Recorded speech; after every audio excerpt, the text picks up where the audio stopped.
Nope.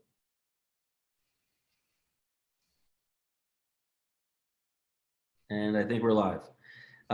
Thank you so much for joining me, everyone. Welcome, happy Thursday. Welcome to my living room / kitchen.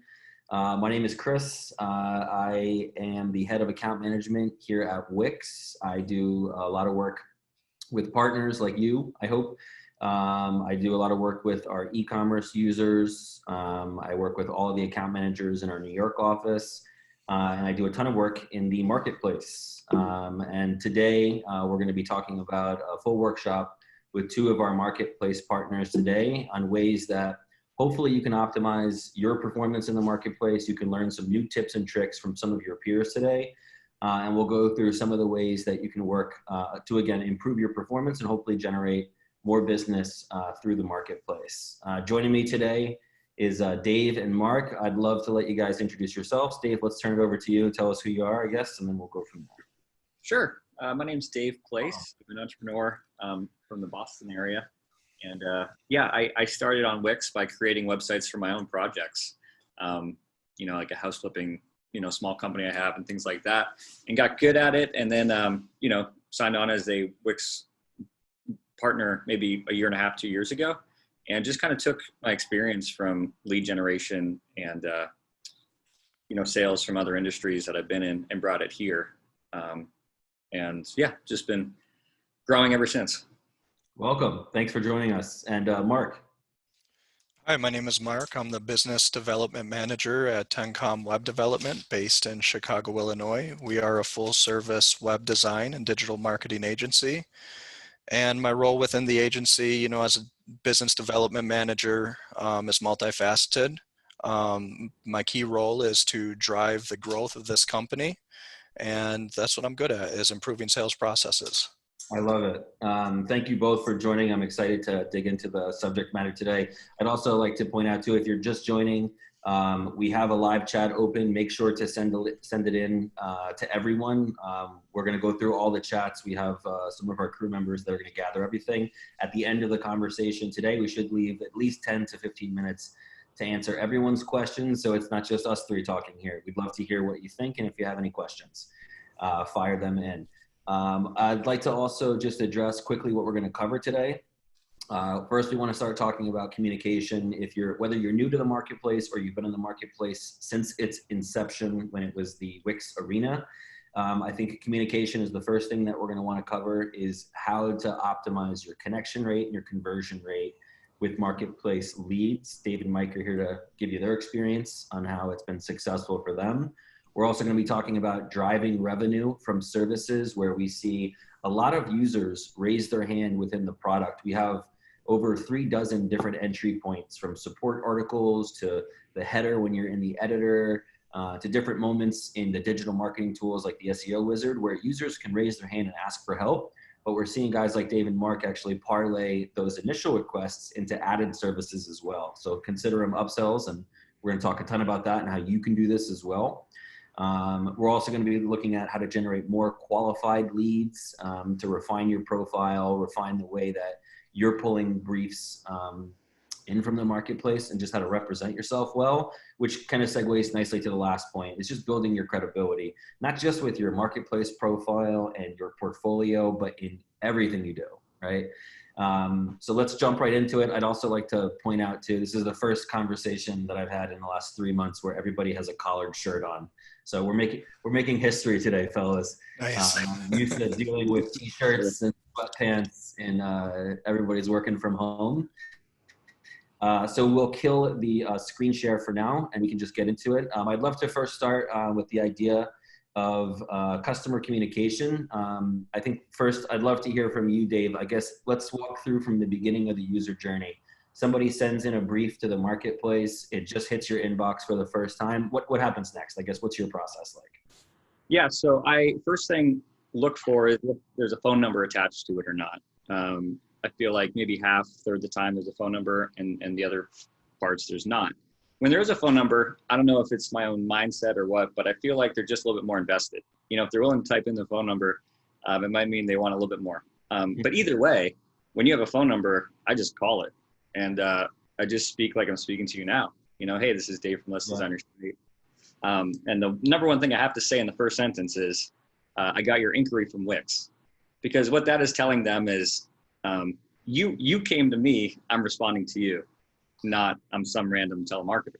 Yes. And that goes a long way, because right away the conversation starts easily, simply, warm. It's, most of the time, oh, thanks. And and so I try to call those numbers, that day as quickly as possible, because that's when they need the help. Yeah, I think it's interesting too. I find that I've spoke with a few people in the marketplace where it sometimes sounds like we don't want to call, we don't want to sound like too telemarkety. If they want to talk to us, they'll certainly reach out or book a call. But if they're leaving their phone number, they're kind of inviting you to call them, right? Yep. Mark, I guess walk us through your process. New brief hits your inbox. What happens in the world of Tencom? Yeah, Dave really hit it on the head. We're looking, those leads that leave their phone number, they're a lower hanging fruit because it's easier to establish a connection with them and to really discover their needs through a phone conversation. At the same time, set the expectations and manage the expectations moving forward while having a real conversation based around their needs, where it's a little bit more difficult through email. I mean, there's some value in emails because everything's documented, but people purchase from those who they know, like, and trust. So if you can reach out to them quickly and establish a connection with them, and they understand that you're listening to them and you're providing solutions based off their need, the sale should be the inevitability. I think you said something that's important there too, is the connection, right? Is like that first conversation. I hear a lot in the marketplace, and this is like my favorite thing to hear, is if I can get them on the phone or if I can make that first connection, I'm usually converting them a lot. It's just getting to that first point of making that first connection. Dave, I guess walk us through it. I mean, do you guys use any tools to increase your connection rate from an email perspective on top of the fact that, you're obviously calling them when you have their phone number too?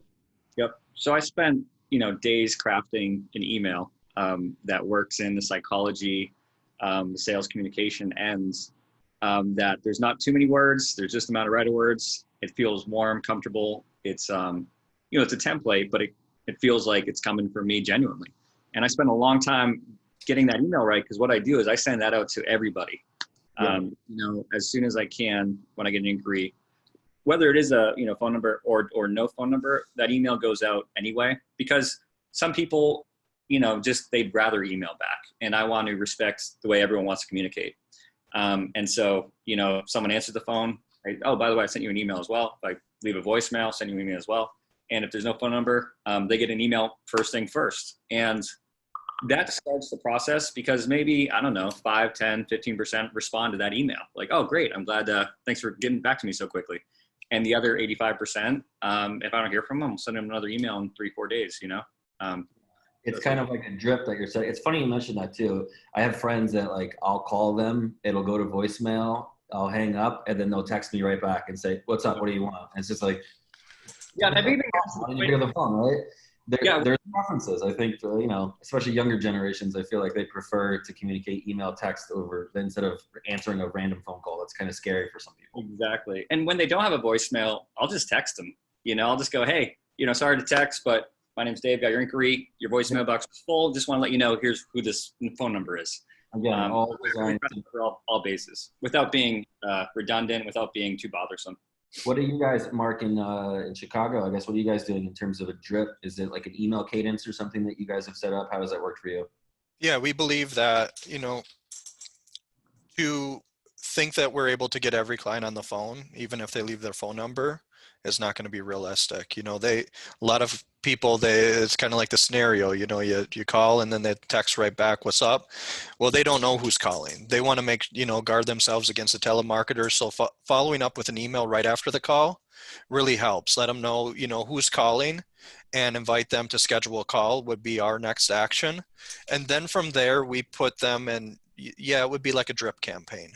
But we believe in having multiple touch points. So we want to make sure that we're following up with the clients, and we're doing that at the right frequencies. Me, in my background prior to taking on this position, I worked as a sales trainer. So when salespeople approach the follow-up, they either get on one side of the ditch or the other. They won't follow up at all, which they're ultimately losing sales, or they follow up too much and they're just too aggressive. So you have to have the right cadence there. But follow up is key. If we were to look back over, our client history and see the ones that we followed up with after a phone call, after that initial email, and reach back out a couple more times, we'll see that as a result, we're probably capturing 15 to 30% of the sales coming from a follow-up. Yeah. And just a bit of housekeeping too, as a reminder to everybody, if you could send all of your, we're getting a ton of chats in too, if you could send all of your chats to all panelists and attendees, this way everyone can see everything. I wanted to follow up on two of the points that Mark, you just made. First is when it comes to like following up with somebody, right? Like whether you're giving them a phone call or an email, it's all designed to make that initial connection. But I feel like it's a formula to play with. If you find that you're not making a healthy connection rate with your customers, it kind of goes back to the old adage, right? If nothing changes, nothing changes, right? How did you guys kind of land on the formula that you're using now, and do you guys see it changing in the future? Yeah, we're about constant improvement. So from everything, from a web design perspective, it's all about efficiency. So having multiple monitors, high-speed internet, it all plays to the bottom line. And the same thing when it comes to sales. Follow up is just basic 101. And I think that's one thing that we always have to go back to is the fundamentals. When you start the football season, they start with the fundamentals and they build upon that. And we always have to coach our team into, utilizing those best practices. And to keep things short, we're constantly improving. And if you're not if you're a freelancer and you're not taking a realistic look at your efforts and your results, and you're not making improvements from there or finding ways to continue to improve, then something's broken. Yeah. We have to really be honest with ourselves in this line of work and understand if this approach isn't netting the results that we're looking for, what can we do to fine tune that? Yeah, and I'm glad you used a sports reference to remind me that there's no football or any sports happening right now. Right. Well, there's a MMA. Other than that, there's no football, but I appreciate the reference. We got MMA. Thank God for that. There's fights this weekend and there's a boxing match tonight. Other than that, there's no big sports happening. But I guess, Dave, how does it work for you guys? I guess, how did you land on what you're doing today, and how do you see it changing in the future? I know what you mean. I think, Mark obviously comes from a sales background. I come from a sales background. And I think, the average web designer, I don't want to speak for all of us, but, a lot of us are more introverted. You know what I mean? It's like we do design work. We do it in front of a computer. And so not all of us are used to like picking up that phone and calling a stranger. And, I'm hard pressed to get my designers to do it. I'm realizing, it takes practice, it takes experience, and it takes just like sucking up and going, okay, here we go. Because it's scary for people who haven't been in that sales role before. And I see any business, any size, as really three parts. A lot of people think, oh, if you're a mechanic, what you do is work on cars. Sure. But you forget that you need cars to work on. You need people to get you to be a mechanic. Yes. And so it's like, yeah, sure, we design websites, but a third of the battle is getting people to say yes and allowing us to design the website. Then the operations of designing a website, and then more admin, finance, and everything in between. And so I think that, and then I think, I saw some chat questions about, with drip campaign, how often do you send an email out? When is it being bothersome? I just take a look at it like, hey, we do this for a living, but we're all consumers in every other aspect. And so if you signed up for, who knows, a cooking class online or something like that, and you said, I want help cooking, how often would it be that you would want someone to get back to you until you set the tone, I want help? If people are trying to get a hold of you, that seems fair in real life. You know what I mean? And we've all been on the other side of it. Comcast, internet, whatever. My Wi-Fi isn't working right. I want them to call me, And so if it's Wix, hey, I don't know how to get to the next step, I want someone to call me. I want someone to email. And, we're all lazy as consumers too. And so we don't get back right away. And so I always put myself in the head of them and say, as long as I follow through comfortably, you know what I mean? It's like a dance. It's a nuance. It's every 3 days, then every week, then every other week. And I don't find it pushy at all because they asked for it. They said, I need help. We're just trying to get a hold of them to help them. I'm probably going to get in trouble for this because I was supposed to wait until the end to answer questions, but there's so many coming in, it's hard to ignore them. I want to point out, you just mentioned like, yeah, there's, about setting up a drip campaign. Mark, walk us through it. If you've never done this before, if you've never set up, any marketing automation or email marketing campaigns before, what does Dave mean by that, setting up a drip? So what does it mean? It's utilizing technology or automations to continue to reach out to a person to keep yourself or your agency top of mind. You can add in the drip campaign, not just marketing or sales related. It could be providing really great content, which is great too, because you want to position yourself as the leader within that niche. So if you're focusing on SEO and you're creating really great SEO content, it makes sense to integrate that into your drip campaign as well, so that you're answering those questions and you're positioning yourself ahead of the competition, because we all have competition. Yeah. Usually a lead will shop multiple points first. So we need to do everything that we can to put our best foot forward and to win that business. Yeah, and I think the importance, like when we think about like a drip, the idea is it's not one drip, right? Like when a lead hits your inbox, of course, there's the first initial inquiry. Dave, I think you said it best, where Wix is kind of the common ground here, and it's, hey, I'm Dave, I'm following up from your inquiry on Wix. I'd love to help you. Here's an email, CTA to book a consultation. That's the first step, but certainly not the last one for you guys. That's correct. And I think, where you go, Mark? No, you go. Okay. Whether it's email, phone call, if you can get their attention, I find removing as much uncertainty as possible is an amazing thought throughout everything you do when talking to them. So for example, on my initial email, I put a couple screenshots of really nice designed, websites we've done before, to show in a nice way, here's what yours could look like. And just, people don't buy uncertainty. They buy certainty and understanding and comfortability. And so we always try to focus on that through the calls, voicemails, emails, all that. Awesome. And I want to give a shout out to Steven, who pointed a good question out too. There was a ton of questions about like phone numbers and stuff like that. We're going to answer everything at the end. Shout out to Steven though. If you're looking for someone's phone number, you have the internet. It's not that difficult to find today, especially when you get somebody's business name, their location, their website. The last piece isn't that difficult to find. Right. Or if the email bounces back and you have the business name, that email that's associated with the Wix account, don't just stop there. You could do what he was saying and do a little investigative work, because what happens is, let's say if it goes out to a couple other of the partners, chances are statistically a couple of them are just going to quit when that email bounces back. But if they do their discovery, they might be the only one to hit that email box and have that conversation with that client. And at the same time, the lead doesn't feel abandoned because nobody's reaching out to them. They don't understand what the problem is. And I'm always looking out for Wix as a platform, because I think all of us love it. I mean, being able to gain free exposure and inquiries. So I want to get to people and say, how can we help? So yeah, I think it's really important for all of us to remember we're not bothering anyone. And that this is half of the job of an agency is this.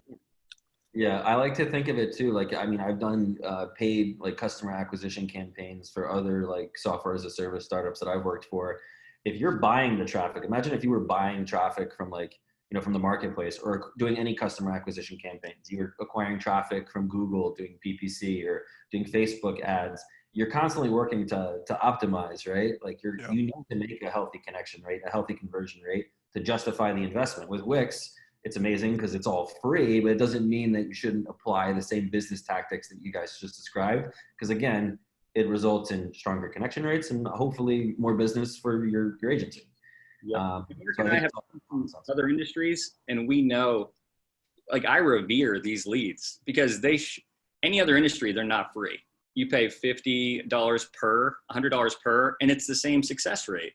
Yeah. I mean, you'd agree, probably. It's like, you don't get free leads in life. It's amazing. Yeah, I agree. It is amazing. And, one thing that I think it's important to point out is when we're getting these leads, I look at the Facebook community a lot. And usually when we start talking about this subject, that's where people will start making excuses. We really have to look at our excuses. If others are having success with the same amount of leads, we can have we or me as a freelancer, I could have the same amount of success. It's just, what am I doing differently? How can I improve that process? Yeah, if you've listened to one of my quotes is always have the finger pointed in, not out, right? Is what can you do differently? And again, it goes back to maybe tweaking the recipe, right? In your communication, in your drip, in your follow-up.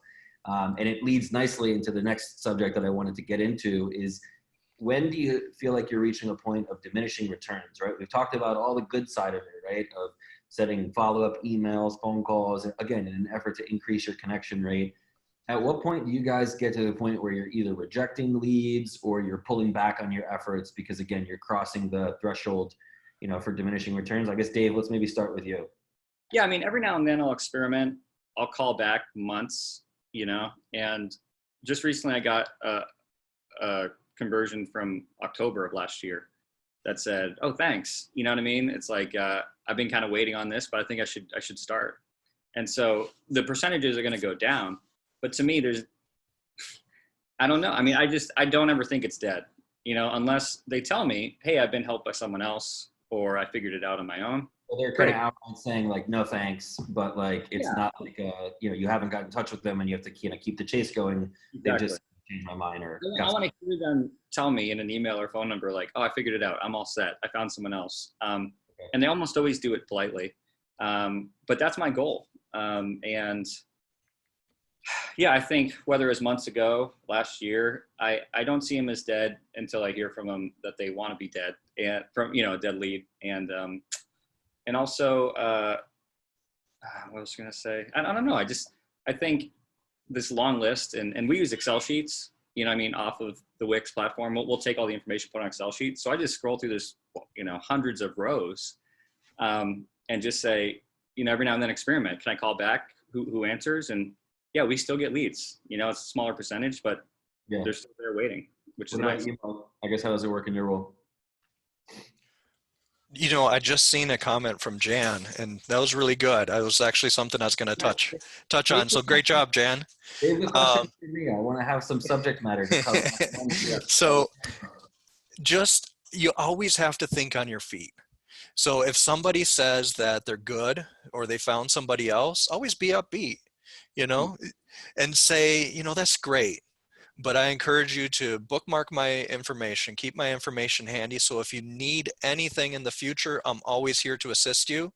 And then list the services that they might need in the future that you specialize in. If you specialize in everything, be redundant, because they don't know what you specialize in. And you want to position yourself to be their person, that go-to guy for their marketing needs, or for their SEO needs, or for their web design needs, or their content writing needs, whatever that is.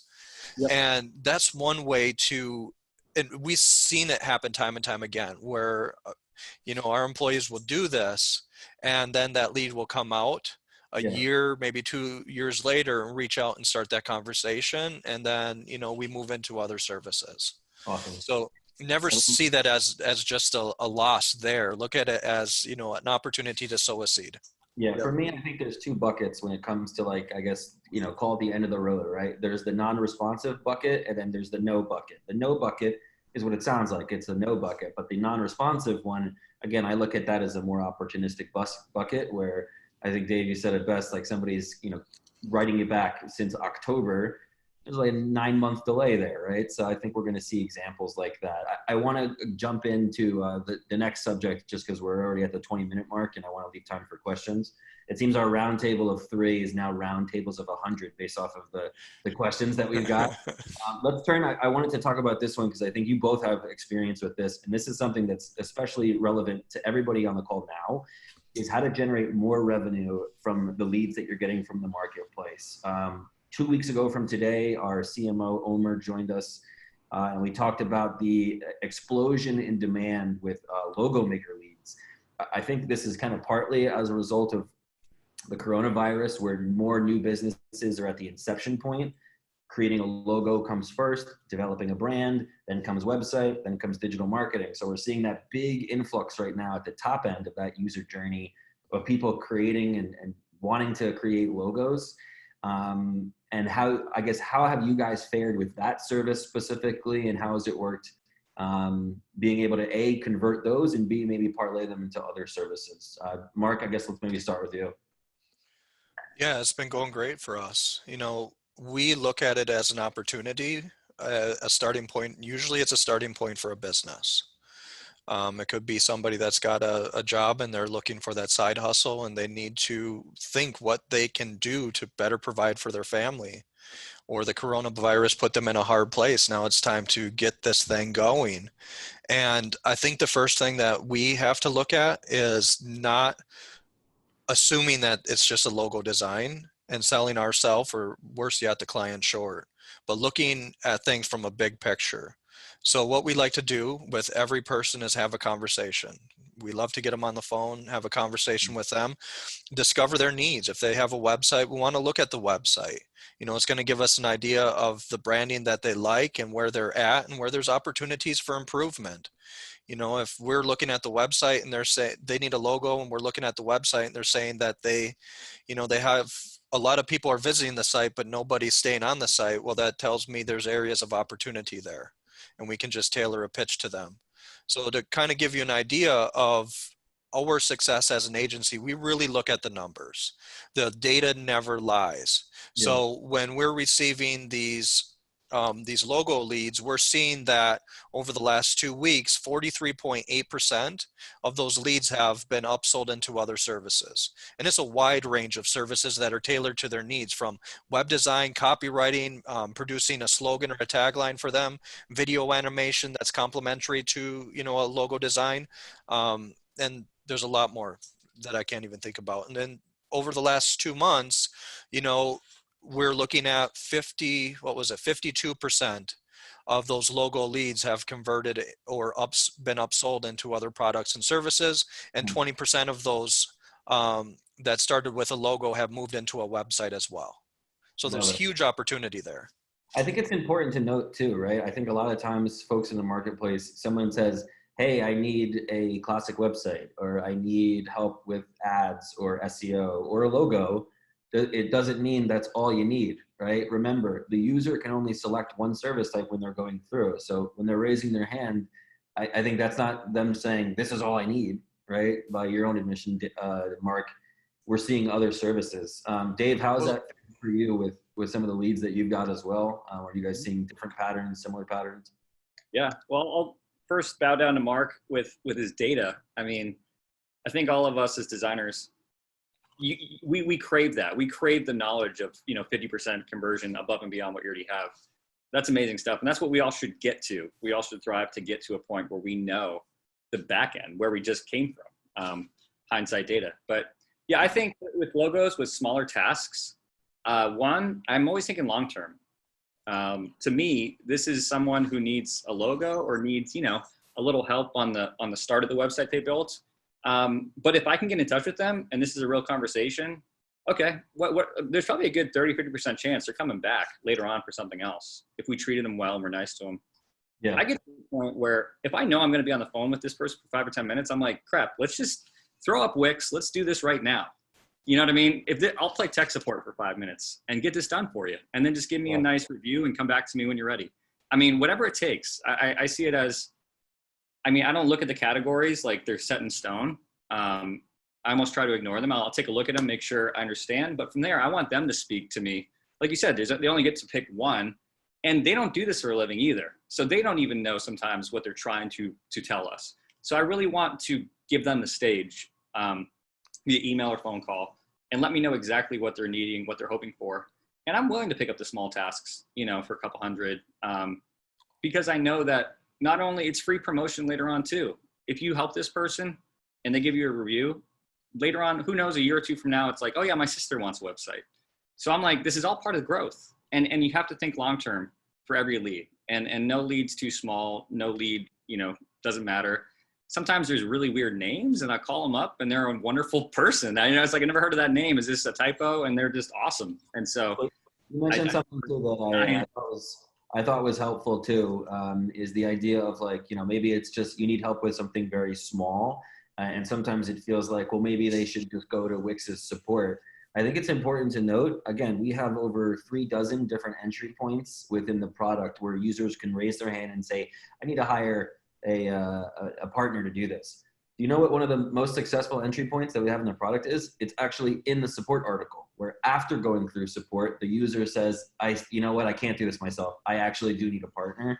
So I know sometimes a partner says, you need support, but sometimes they're coming to you from support. Right? So we're going to do our part to give them the tools they need to help themselves, but sometimes they want somebody to do it for them. Or VIP support. Yes. We give them the white glove treatment. They don't have to do it themselves. We do it for them. Exactly. And yeah, props to Mark for the data king. You put my dog to sleep with your data, but it was very impressive.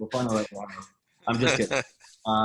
So I wanted to get in. I know we have 30-minute mark, so I want to at least leave 15 minutes. And I also want to show, if you haven't seen the new Marketplace overview tab where you can actually measure your performance. I think one of the hotly debated discussions in the community today is what's a healthy conversion rate, and also what's my conversion rate, right? This is now in your dashboard. We're going to do a live session so I can show everyone that. But I wanted to first get into I guess how you guys are generating qualified leads, how you're making connections. I think there's some, obvious points of be available, be responsive, right? Don't let your leads expire. I hope everybody in the marketplace knows this. But I guess walk me through your guys' process when, somebody is reaching out. Do you wait a certain period of time before you pick up the phone? Are you guys available all week and weekend? I guess, how does it work for you to balance the load and maintain a healthy performance rate? Yeah, I mean, so it's cool. That's a good question because Mark and I are coming from different points too. Mark has a very established company and I'm more of the scrappy startup type. And so for me, it's a matter of, how I can do that day. You know what I mean? I don't have that policy in place.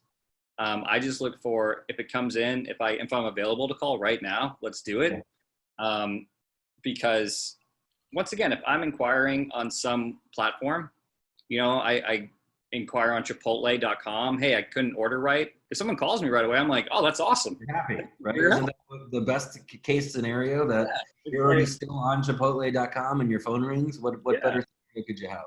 And so it's the same with Wix. It's like, I really do need help. And of course, too, when you call that quickly, they assume you work at Wix too, which is an easy introduction as well. It's like, oh, you're Wix. Wow, it's crazy. Well, I'm a third party partnered with Wix.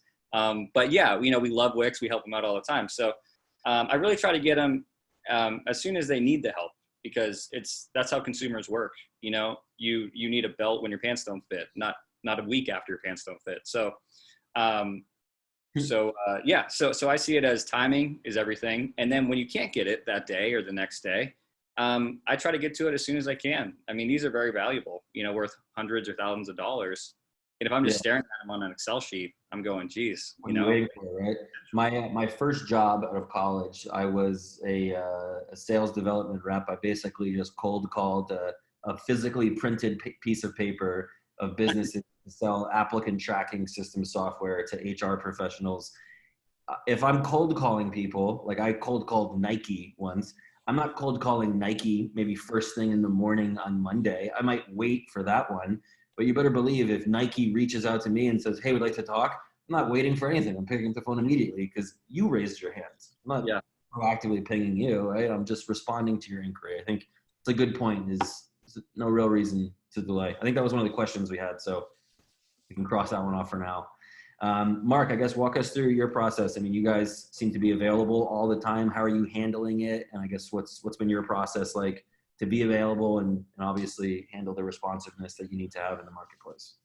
Yeah, it's really comes down to how big is our want to. So, there might be differences in size of organization, but it always comes down to, the great thing about being a freelancer is you're in control of your schedule. But at the same time, we're in control of how much money we make. And, we as a organization, as a firm, we want to be growing as much as possible. We have ambitious goals. We want to make the world a beautiful place. We want to dominate. So we're available all the time. At the same time, it goes back to data too. We really had to do some thinking as a leadership. what our strategy is and is it still working the way it used to. We've been with Wix for years now. And for most of the time, we were available across the world. So every globe, every service, everything was turned on. And what we've seen is if we're getting, so we can look back. I mean, it doesn't take a rocket scientist to look at the amount of leads that you're getting in a month and then compare those with the last 3 months and you'll see your average leads, right? So if I'm getting X amount of leads per day, and X amount of those leads are coming from places that we know just don't convert well for us, we're not the good fit for them. Maybe it could be our price point, or maybe they would prefer to, do business locally. We just had to eliminate those places. We had to eliminate, the demographics that just weren't putting meat on the table.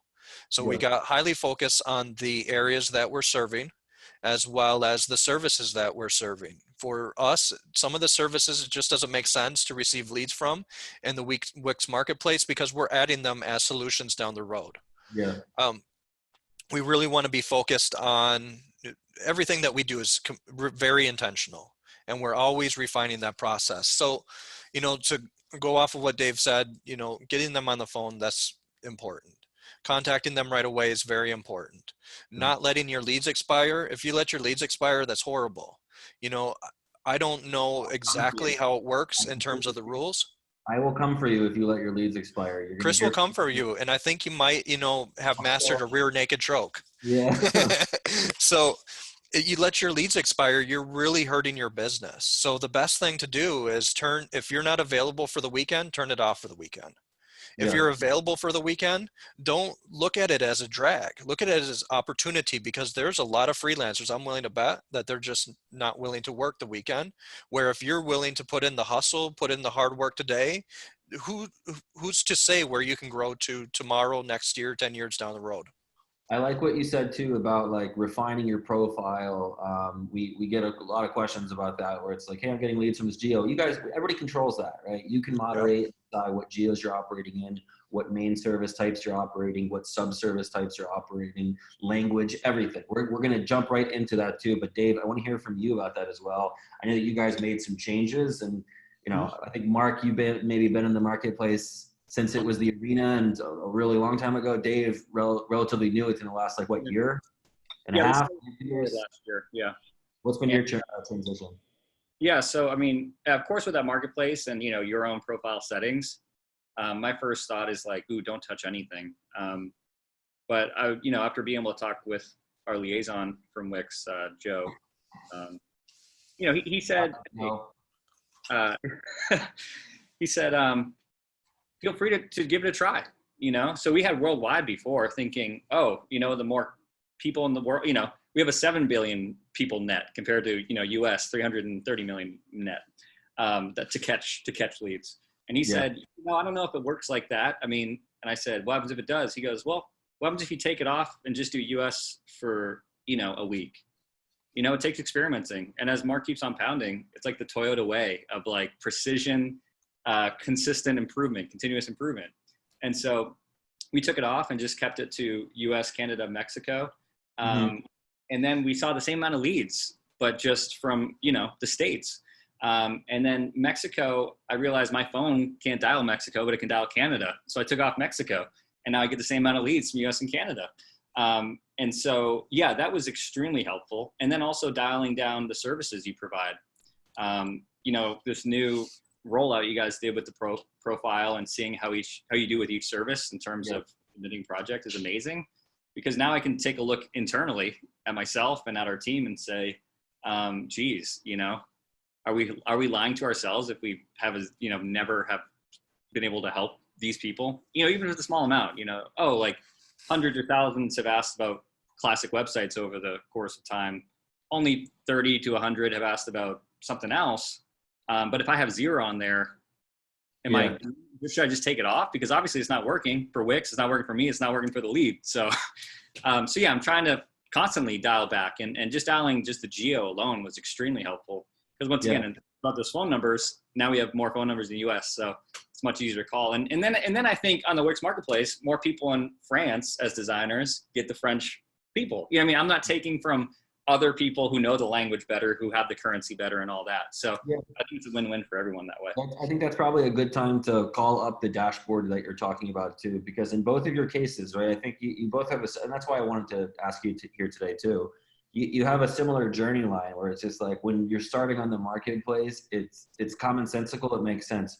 Cast a wide net, all geos, all services, give me more leads. I'll generate more business. But when it comes down to it, the number one, and I've echoed this on other webinars, so if you're just joining, this is the good part. The number one thing that matters in the marketplace is completion rate, the number of completed projects that you've got out of the number of leads that we've given you. So if you're saying you're going to take leads in the Ukraine and Russia and Japan, you should be able to service those leads. If you're taking services that you're not converting for, taking geos that you're not converting for, and you find yourself rejecting or just flat out not completing those leads, you're going to start to see a decline. And in your cases, you recognize that the value wasn't there because it's costing your time to do that. And then you made the adjustments in your profile, but you're not seeing a shrinkage in the amount of leads that you're getting. You're now just getting more qualified leads that you want, because I think those are the ones that you guys do well in. I think everybody's different, right? You might do better with logo. You might do better with marketing and promotion stuff. You might be better with e-commerce. It's just about finding your forte. And I think the dashboard now kind of gives you full clarity into what you're good at and what maybe you should focus on. Clarity is a good word for it too. And it's the metaphor of like, we all can see too, you can sign up for multiple languages, but it's like, if I don't speak Italian or Spanish or French, why would I sign that up for myself? You know, so it's the same thing. If I know South Africa is, in a time zone that I'm basically sleeping when they're awake, or, wherever, Indonesia, why would I sign up for that? And so it made more sense pragmatically over a while, thinking through it and then trying it out and seeing success and getting it down in scope. I think, it's never a perfect science. And it goes back, Mark, you said this before, or maybe it was you, Dave. It was smart. Whoever said it was a smart thing to say. Probably Go for 50%, go for 30%, right? Everybody's different. You might be a one-person freelancer or a full-service agency, boutique, digital marketing versus creative and brand management. Everybody's different, right? So everyone's going to have different marks of where you would start to, begin to tip and achieve success.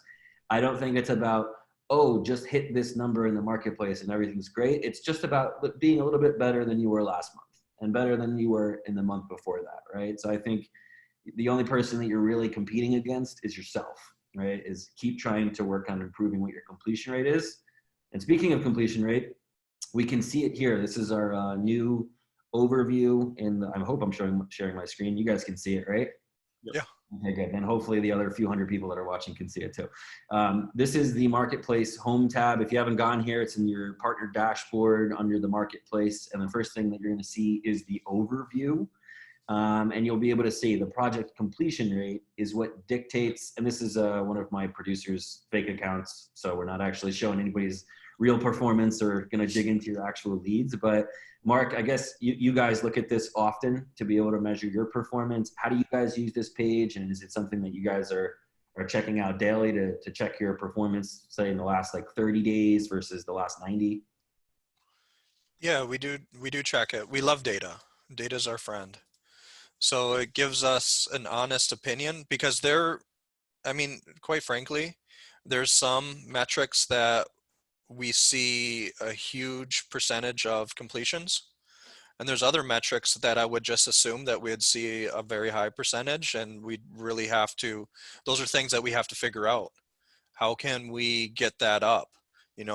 What's the issue here? Because those are metrics that we really want to be overperforming in. Yeah, and this is a good point, or a good time to also point out, I hear a lot of questions and I see a lot of tickets writing in like, hey, I'm looking at the last 90 days. I just submitted a completed project, but it's not showing up on my report, right? It's important to note, this is a cohort analysis. Cohort meaning we're looking at a period of time. Mm-hmm. In the last 90 days, in this hypothetical example, you got 21 leads, and out of those 21, you completed 4. This is, I think, how everybody should think. I guess Dave, Dave, is this how you process it as well? As you're constantly looking back and looking in segments in time and maybe Well, focus on the new ones, the most hot ones? I guess, how do you processize and prioritize? I know what you mean. I see it like there's two battles to be fought in a given day, and one is the battle of cash flow and actually, you know, helping people solve their problem, designing sites, and you know, sending out the invoice and actually making a living. And then the other one is, you know, with the knowledge we have now of seeing this new way to look at it, is how do I up my rate? You know what I mean? Because knowing, as you're saying, you know, this is the way that Wix sees our performance as designers. Okay, now I'm looking at that like this is a new scorecard on my end. It's not just, you know, making a living on the, you know, end of complete projects, design websites, get paid. Now it's, okay, how can we make sure we're doing well now on the leads now? Because like I was saying, I used to spend more time back, you know, 4 or 6 months looking at leads back then.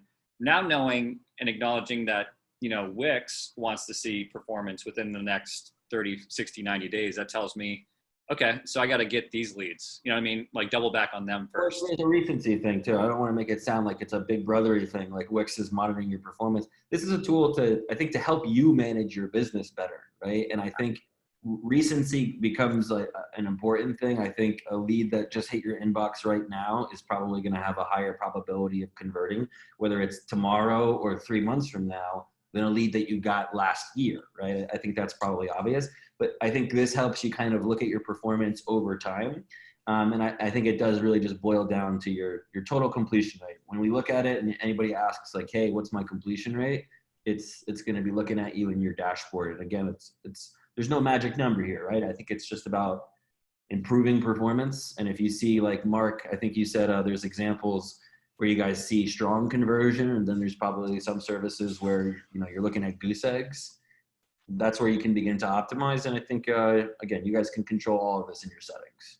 Yeah, and I don't think of it as Big Brother. I'm very glad to see it. I think most designers are, to see real numbers on us that are just automated for us. You know, we don't have to do the hard work that Mark does in terms of grabbing data from third party, you know what I mean? Getting third party sources to wash out the data. It's here for us now. I love that.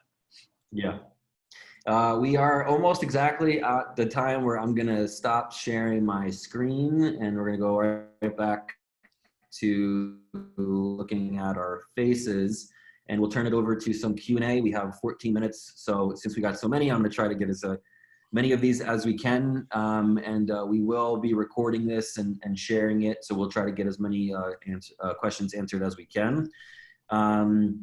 Here's a good one for Mark, Dave. You guys can ping pong this one from Celine. How do you convert like low ball budgets in your call or email communications? I guess when you're getting, you know, somebody with seemingly low budgets, what do you guys do there? How are you handling those? I forget about the budget. I could care less if the budget is in the form or the field, and I don't want my agents to think about it, because if we're focused on the budget, that's going to be, the whole conversation is going to be based around that. Yeah. Let's have a conversation. Let's figure out where they're at. We'll find a way to organically put our finger on our pulse in terms of number, so that we can offer a creative solution. So if we're hearing that it's a $2,000 project, and you know, we know that the client's got a $310 budget at that point, after the conversation, we've already started developing a relationship with them, connected with them, proved our value to them. So now it's about coming up with a creative way to work within that budget and come up with a plan for the future. Yep. Dave, anything to add? I love that. I a while back came up with a kind of a templated scope of work to give people, because, you know, at the end of the day, when you're building a website, they don't know what goes into it. And so it's a long bullet point, maybe 15 points, everything from building out the header to the homepage to the footer, you know, SEO, mobile app optimization, the functionality, implementing a Wix blog, Wix store. So that way I can show them, this is what $700 is giving you, not just, you know what I mean? So they know there's real line items here. And so I utilize that and I leverage that, because I agree completely with Mark. There's no such thing as a budget too low. The whole point of Wix is you can technically do this yourself. So I tell people all the time, hey, I know if you spent 40 hours of your time, you could build this thing out. You know what I mean? You're resourceful enough, and that's what Wix is for. But I also know you don't want to do that. So how can we come to that balance? You know, if that's all you have, $300, let us give you, you know, 3, 4, or 5 hours of our time and put you in the best foot forward. And so I really do try to say, like, yeah, exactly as Mark said, you know, there's no budget too small. As I said earlier, I mean, I'll give someone 10 minutes for free. Just how can we help? Because, you know, they're always going to potentially come back, or they're going to bring someone later on. So if we can be the nice, comforting, guiding source to them, great. You know, come back around when you're ready with a bigger budget. There's a few other ones that are kind of connected to this one. Gabriel asked for Mark and for Dave, you know, how you deal with leads that kind of don't fit the minimum. I think you guys just answered that well. So thank you, Gabriel, for sending this one in. Tony, you also asked about what regions you pick. I think we covered that one about how you can kind of select regions and look at your performance. To quote Mark here, the data doesn't lie. Here's a good one from Marissa. Do you ever discuss pricing in the first email with prospective clients? I think there's a lot of questions about pricing and budgets. We just kind of hit on one, but do you guys ever discuss costs in like your first email, or when is it okay to open that door? For me, the original email, you know what I You mean? guys both have a lot to say about this one. Mark, you kick it off. Well, yeah. It's a dance, right, Mark? Really, so it almost comes down to trade secret. So this is what I would say. If you're, the one thing that I always wonder about is when a client that we talk to got all these different budgets and they never had a real conversation. So where are you getting that number from? Are you just pitching off the hip? Because that's not a good experience. So we want to, you know, what you're hearing from me is sales, sales, sales, sales, sales, growth, growth, growth, growth, growth. But the other thing that has to be balanced with that is managing expectations. And that's a big part of you talking with a client, is to make sure that they're a good fit for us. Because if they come off as abusive, then it's probably not a good fit, you know, because we want to be selective with the clients that we're taking on for the sake of our employees. Or if you're a freelancer, you don't want to be 28 years old and all your hair go gray. Yeah. You know, at the same time, we want to be able to manage those expectations from the front to back, and that comes with that conversation. So would we discuss pricing in the first email? It really depends on the probably not. It would depend on the services. I would say do this, do an A/B test. For 1 week, discuss pricing in the first email. The second week, change it up and see which one performs better for you. And you know what works better for your niche, your demographic, and for your agency. If you know anything about Wix, we love a good A/B test. I couldn't have said it better. Dave, I'm actually going to skip you on this one because I want to take the next one to you so we can get through as many as possible. This is a good one too, from the Wix webmaster. Do you have a different process for those clients who see your portfolio in the marketplace and contact you directly? So we've talked a lot about the indirect matches. Do you do anything different when someone just reaches out to Dave, to you directly? I'm just more excited. I mean, not really a different workflow by any means, but just I know that they're coming to me, and so everything else, most conversations still the same. Yep. And, very cool. I think it's also if you look at in terms of like the numbers, again, I'm speaking holistically in the marketplace. I'm sure some people get more direct inquiries than indirect inquiries, but it is like heavily weighted towards the indirect route. So I would say, don't reinvent the wheel if it's only going to be like, you know, 1 or 2 out of 100, right? I'm not going to do a structure for that. I mean, if it comes, great. Give them a call too. I'm you know what I mean? And know that's going to be probably an easier conversation. So no, not. I'm going to jumble, my producers are going to be mad. I'm going to jumble 2 questions together from Aaron and from, I'll start with Aaron's at least, but there's 2 of them that are very similar. What email tools are you, there it is. Okay, what email tools are you guys using to talk to your customers and maybe do any of those drips?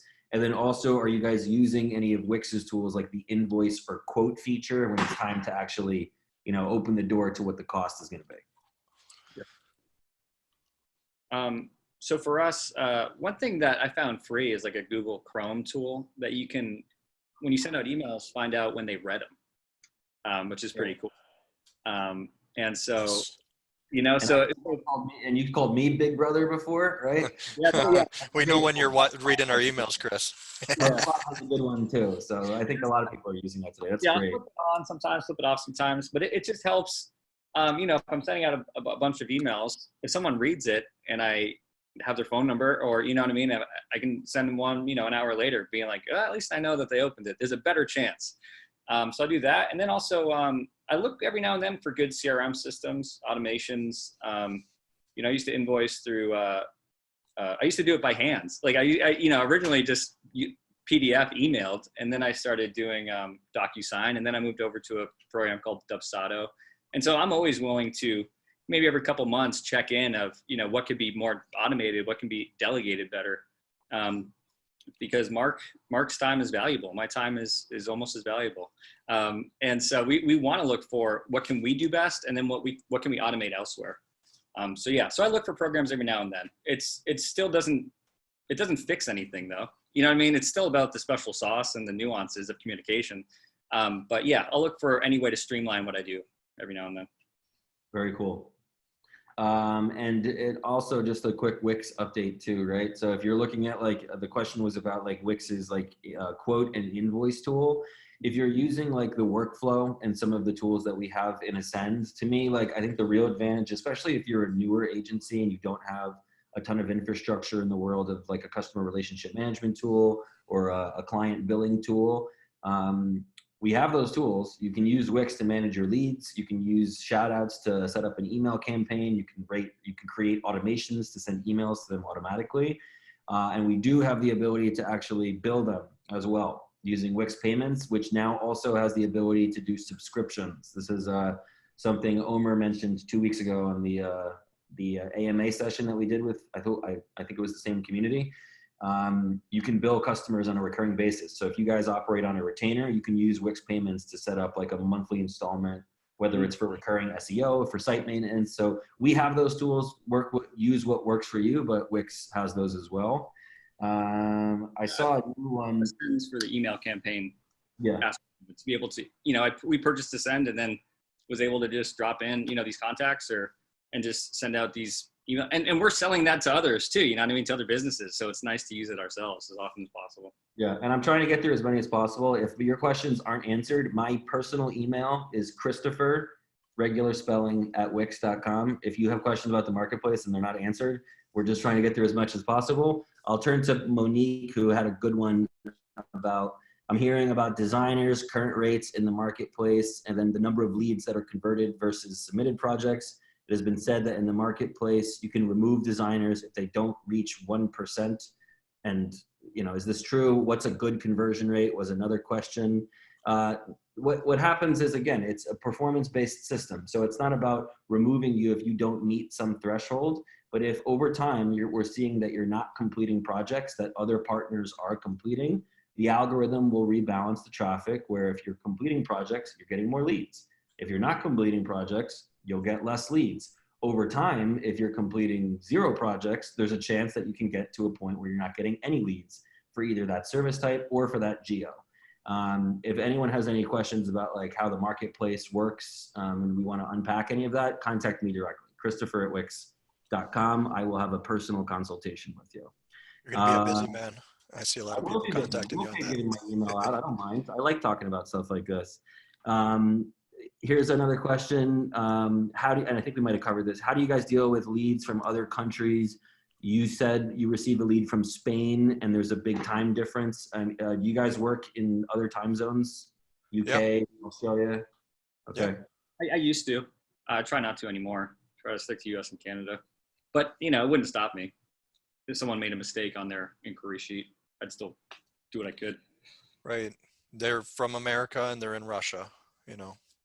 Okay. On work or whatever. Yeah, it can be a little more challenging, but you know, we're familiar with it. Yep. And that's where an Excel sheet or some type of just simple all-in-one place visual helps, because you can write in their time zone as a little column yourself and just check out the time zones of all these places. I can't express enough that I need to take these inquiries out from the card that we get and just put them in an Excel sheet so I can see them all line by line. it's just easier for me to be able to see variables like that and take note of them, color Yep. code. And I would say if somebody's contacting, if the lead comes in from another country, from Spain, in that example, and it comes in at 10:59 a.m., so right now, Central Standard Time, then we're going to call them at that time. They're awake, they need, and, you know, there might be a situation where they're like, you know, don't you know it's 1 o'clock in the morning here? Well, I apologize, you know, there's an easy professional way to handle that, and then get off the phone if it's not a good time. But I wouldn't let that deter you from reaching out when they need you. Who knows? Maybe they might be working a different shift and this is their prime time. Speaking of that too, there was questions about like phone numbers. I feel like we get this on every question. Like, why do some leads not have phone numbers? I think there's 2 points here. One, we address the fact that if you're looking for a phone number, it isn't that difficult to get when some users don't provide their phone numbers. I think Wix, one of the things we care most about is creating the best user experience, not only for you guys, but for our users as well. So we don't want to force them to put a phone number in. And while we have already tested this, again, Wix loves a good A/B test. We A/B tested it. Not only did we see a 60% reduction in all briefs where you're getting less than half the leads that you were getting before, but we didn't see a high correlation, if any correlation, between leads with phone numbers versus without them. The completion rates across multiple services are nearly identical. It doesn't come down to like the quality of the brief or like what Mark said, the budget that they wrote in, because most people, they don't know what their budget should be. I mean, they're hiring a professional. So, you know, from that standard, I don't think they know what the right budget should be. So it really isn't about the inputs of what's on the brief and what it says there. I think it's really about your activity, your actions, your approach, your methodology, and how you communicate. Again, I would look to point the finger inward. Yeah, you can't play victim, because we're all consumers too. So it's like, why are you allowing them to not put your phone number in? Well, when you need help on something and there's an optional phone number thing, do you always put your phone number in? No, I don't.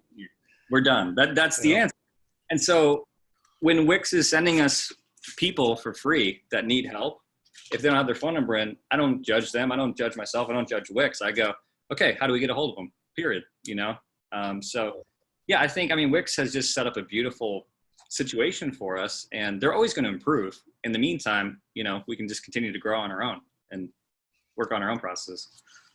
Well said. We're over time here, so I'm going to wrap up. I want to first thank everyone for joining. I hope this was helpful. We look to do a lot more of these. If you have an account manager, reach out to them directly if you want to have a chat about this. And if you have questions that weren't answered here today, contact me directly. I'm not hard to find. Then also I want to thank you guys. Mark, Dave, this was a pleasure. I really appreciate you carving out some time to stop it up with us. Next time, hopefully we can do it in person with a beer or something. Once we're able to physically be in the same room with each other, right? Right. That sounds good. Thank you again, everyone. We'll sign off on our end. Have a great day and a great rest of your week, and we will talk to you again soon. Thanks, Chris. Bye. Take care, everyone.